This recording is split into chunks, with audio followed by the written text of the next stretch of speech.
Vous m'écoutez bien et dites-moi si ça fonctionne.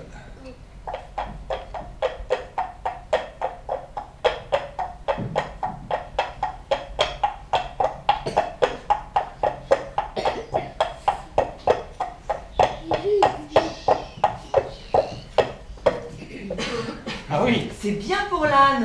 Vous avez vu? Une noix de coco, tout simplement. Ah ouais. Qui est-ce qui fait le loup? Ah, c'est moi. Bah, pourquoi? Pourquoi? Eh bien, tout simplement parce que...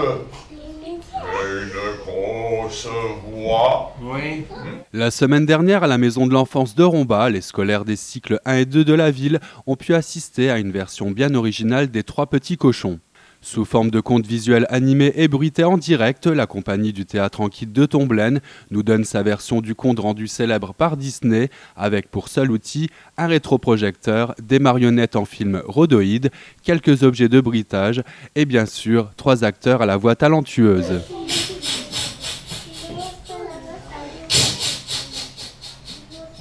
Oh, ces 3 petits cochons, dans leur ridicule petite maison, je ne vais en faire qu'une poussée. Oh, qu'est-ce que c'est? Oh. On a récupéré un rétroprojecteur et on s'est dit, tiens, il faudrait qu'on puisse faire quelque chose avec ça. C'est un bel outil. Voilà, c'est un bel outil et on a fait des essais. Et puis, des instituts de Tomblaine nous avaient demandé de travailler sur des contes. Et on s'est dit, tiens, on va essayer avec les 3 petits cochons, voilà. Donc l'idée du bruitage, voilà, après c'était comme on est pris par les figurines et les marionnettes, c'était qu'effectivement on ait un bruitage en direct plutôt qu'une bande son, et donc avec des objets du quotidien. Et en fait, on est parti sur le principe d'animation, enfin de vieilles animations, les premières animations télévisuelles, donc genre années tchèques, années 70 comme ça, où l'animation était assez brute de décoffrage. Et le bruitage était aussi assez brut de décoffrage en fait. Donc on est parti un peu sur le même principe en essayant un petit peu de l'améliorer quand même. Je vais souffler sur votre maison en bois et elle s'envolera. Ça a bougé, non? Ça bouge là. Pour que l'animation des 3 petits cochons soit efficace, Séverine, Marc et Antoine ont recours à la simplicité. Des dessins volontairement infantiles, un dialogue épuré et des bruitages que chaque enfant puisse reconnaître. Mais attention, derrière cette simplicité se cache précision et technique de manipulation pour ce conte qui compte pas moins d'une 50aine de marionnettes.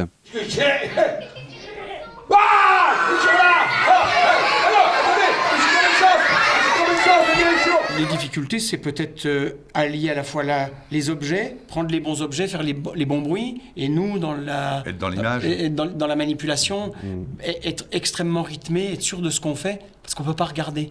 On ne regarde pas l'écran. On ne voit que ce qui est devant nous, et ça a été répété, les gestes, et donc c'est ce rythme-là.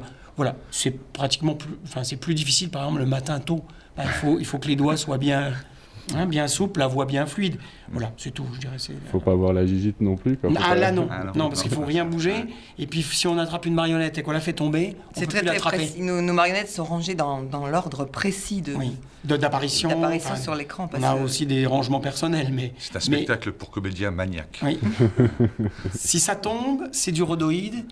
Faut avoir des grands angles pour récupérer. Et en plus, on est dans le noir. On les voit pas. Donc, faut pas que ça tombe. Dans le spectacle, qu'est-ce que c'était ce bruit dans le spectacle? En outre, ce spectacle a pu faire découvrir aux enfants la technique du bruitage et de l'animation et peut-être donner l'idée à leurs maîtresses et instituteurs de quelques travaux de réalisation en classe. Quant à la troupe du Théâtre en Kit, elle poursuit sa route pour de nouvelles représentations et jouera les 12 et 15 décembre à la salle Braun de Metz.